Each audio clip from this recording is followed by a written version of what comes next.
legend tells of a movie director who actually made a good movie. Zack freaking Snyder.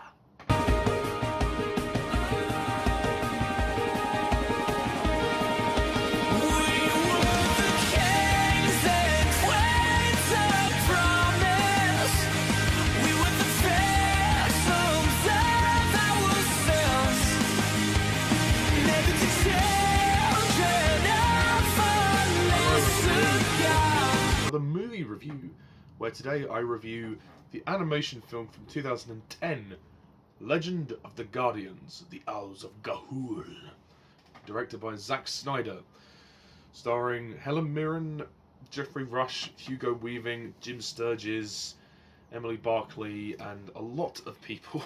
a lot of people. So, you're probably wondering why I've decided to review this movie.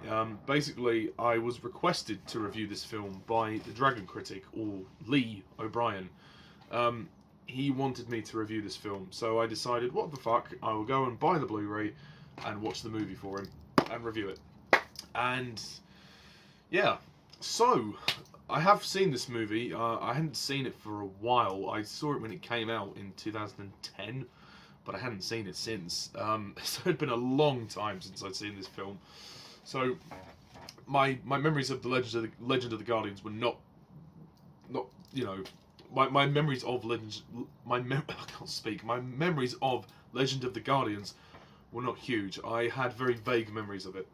So the essential plot of Legend of the Guardians, The Owls of Ga'Hoole, is that it centers around this young owl named Soren.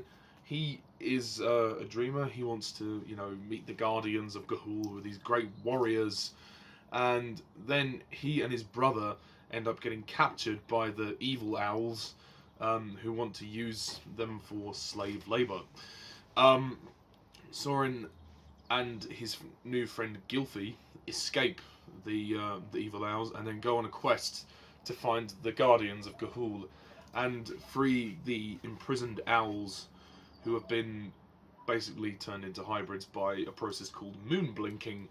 And it's based on some novels called The Guardians of Ga'Hoole. So that's pretty much it. And then it all builds up to the Guardians revolting against the evil owls, and a big fight happens, and that's pretty much it. So, Legend of the Guardians, The Owls of Ga'Hoole. You know, I actually don't really give Zack Snyder enough credit. I mean, credit where it's due. I am not going to be I've said this before. I'm not the biggest Zack Snyder fan, nor have I ever been. The problem I have with Zack Snyder is his storytelling. He's a great visual director. There's no question about that. His visual styles, his visual filmmaking is fantastic. He is a great visual filmmaker, and this film is no exception. But crucially, he's always suffered with the scripts of his films. Man of Steel has a terrible script. I've not seen Watchmen, so I can't comment on that. All the DC stuff he's done, I just don't think he's as good a director as some people say he is. I'm sure he's a nice guy, but he's not really a great director. And obviously the film 300, which was good. And I think some of his slow motion action has been incorporated here. But as for Legend of the Guardians, I have to say, I was very surprised at how competently he told the story. Legend of the Guardians is a good, solid film. It's not perfect, it's nothing amazing, but it's not terrible either.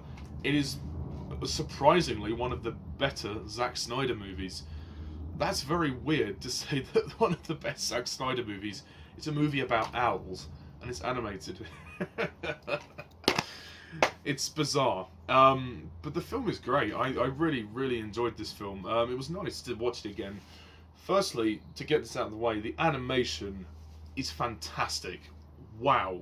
This film is a visual masterpiece, no question. It's one of the best lit films, one of the best lit animated movies, and it's one of the best rendered animated films. I mean, it looks so brilliant, and the textures of the owls, it's like you can feel the feathers.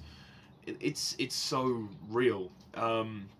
I really enjoyed looking at this film. It's a visual treat. It's great for anybody who wants to go into animation to see how they did this, especially the slow motion shots, especially when Soren is flying through the fire and also through the water and through the snow, and just every single shot in this film is perfect. So cinematography wise, this film is flawless. I cannot fault it in that respect. The story as it is, it's nothing original. I mean, we've kind of seen this premise before, but to be fair, this is based on novels, so it's not necessarily Zack Snyder's storytelling. But he actually tells the story very well.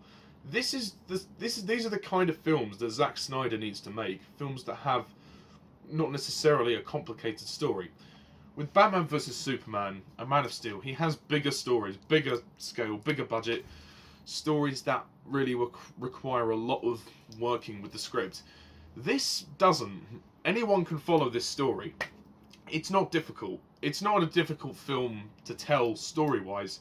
It's pretty basic, and that works in its favour, because this movie's for kids and it's for families, you know.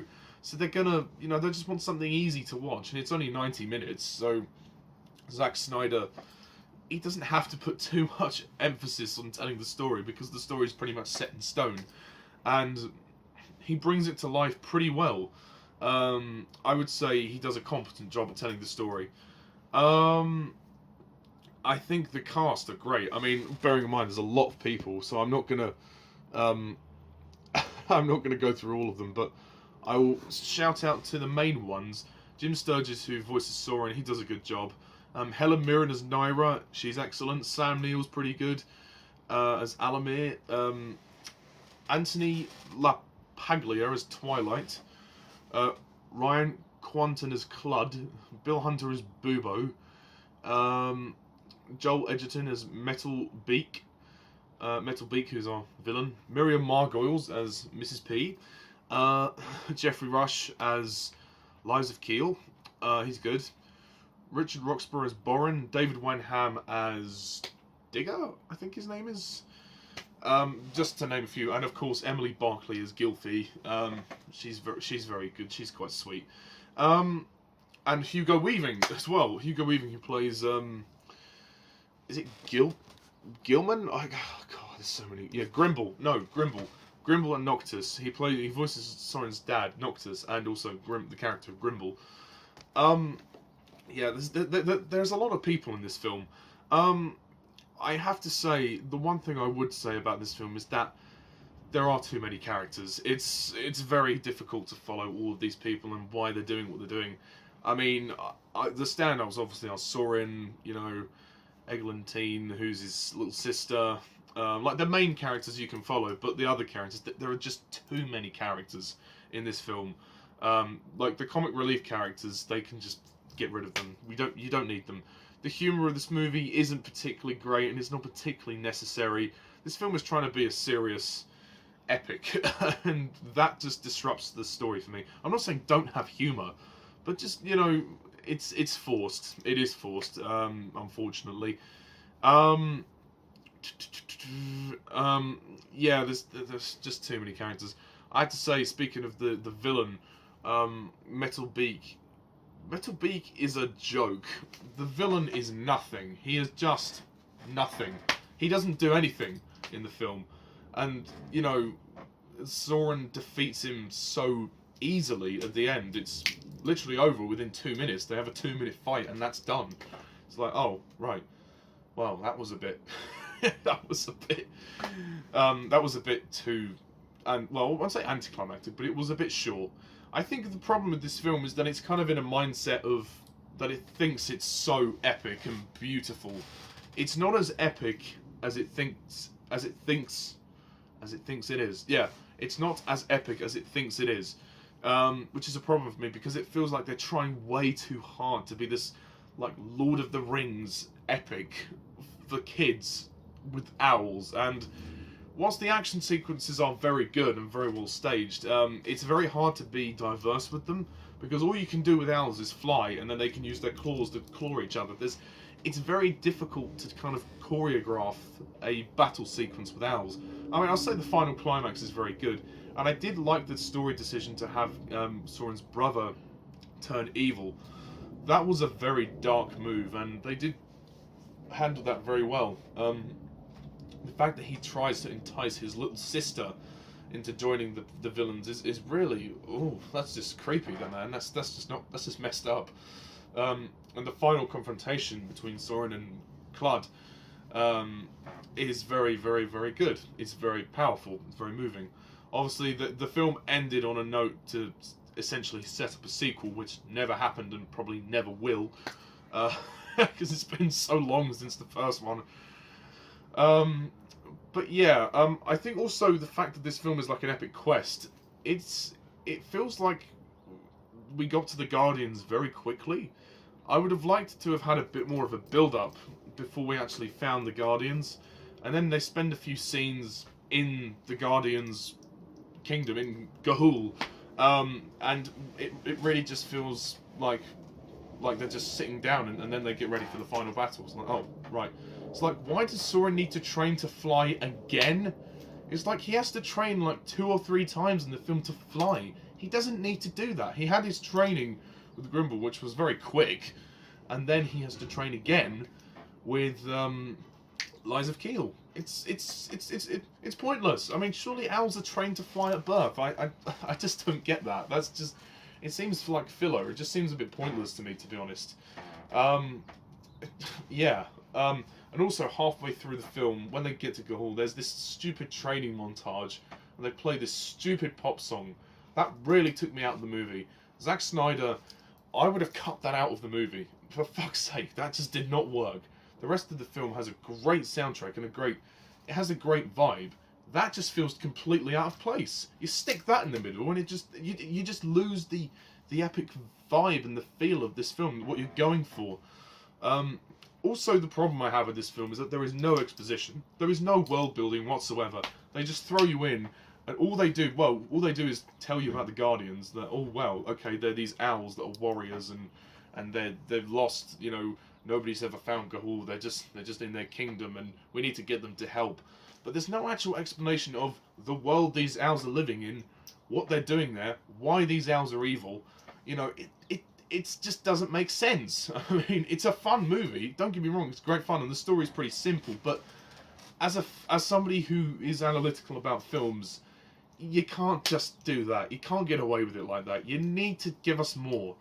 You just need to explain a bit more things, like this world. Where are they? Where are the humans? There's no humans in this world, you know. And why are these evil owls trying to get the pellets of these other owls? Why are they trying to hypnotize these owls or moon blink them or whatever? They never explain the process of moon blinking either. They never explain what that is. It's just completely unexplained.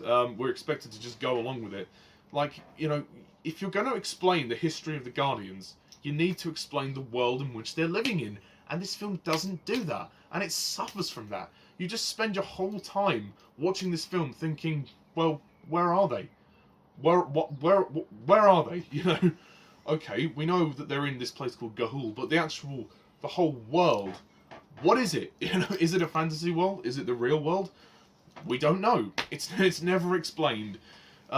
Which is that's the thing with Zack Snyder. He just doesn't know how to tell a story. Although, to be fair, he doesn't. This is one of his better attempts at telling a story than in like some of the DC films he's done.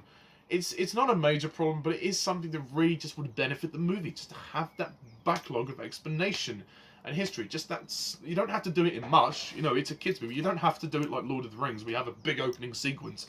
You can just have at least a line of dialogue or so to explain about, you know, the Guardians, and all we get is history about the Guardians and their battles. We don't really get anything about the world, like the world that was established. You know, all they do is start saying, oh, you know, legend tells of a band of noble guardians. And why are half the cast Australian? Was this film made in Australia? I don't know. I mean, I have to look that up. But you know, and also, how the hell do the family of owls end up with the snake? I don't get it. As a nursemaid, I don't get it. How can a snake be a nursemaid? That just really doesn't... That's just odd. That just doesn't make sense. And also, when they have Eglantine in Ga'Hoole, they bring Eglantine to Ga'Hoole. How the hell does she suddenly wake up from being moonblinked? Is it because she's in the sun? What? I mean, how do you reverse the effects? Again, it's never explained. Certain things that Zack Snyder needs to learn is how to explain the plot. You know, you don't have to overload the audience with exposition, but at least give us some exposition so we know what, so we can follow it, so we can know the answers to all the questions. The audience are going to be asking questions. You need to have answers to all the questions. And this film doesn't. It leaves certain threads untied. And obviously it sets up for a sequel, which never happens. But, like, when it begins, you don't know, you don't even really have a sense of what's going on until Zoran and his brother are captured. To be fair, I did like the climax. The climax was very entertaining and enthralling and dramatic. The film definitely has a lot of heart. It has its heart in the right place. There's a lot of heart here. And I think kids would enjoy it. It's a fun movie, but I don't think it's a classic. I don't think it will go down as being an amazing work of cinema. But visually, it is stunning. And it is a great, fun film. The story's good, although it needs more exposition. There's too many characters. And that cheesy fucking pop song halfway through the film just takes me out of the movie completely. Same with the credits. Why is it in credits of all these films that you have to throw in a cheesy fucking pop song? What's wrong with the soundtrack for the movie? But anyway, I mean, all of that aside, I think Legends of the Guardians is a great movie. I'm glad I watched it again, and I'll be keeping it in my collection. If ever I'm having a down day, or if I just feel like watching something for fun, I'll probably stick it on. You know, it's a good fun film, and I'm surprised it didn't get a sequel. I think it would have been great to have a sequel to this film. And you don't get to see many films about owls, so that's nice. So, I'm going to rate Legend of the Guardians, The Owls of Ga'Hoole, an 8 out of 10.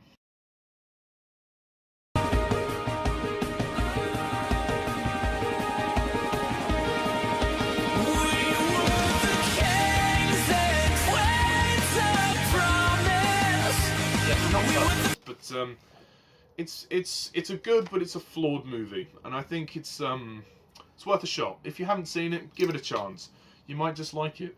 When it was coming out, my friend The Unfitting Key, please subscribe to him, by the way. He looked at the trailer and he thought it was crap. He just thought the trailer looked awful. To be fair, yeah, I mean, you know, it is Zack Snyder, so you can't really expect too much from him. But I'm very surprised that this is one of the better Zack Snyder movies. And you know what? It'll do for me. It'll do for me compared to Man of Steel and Superman.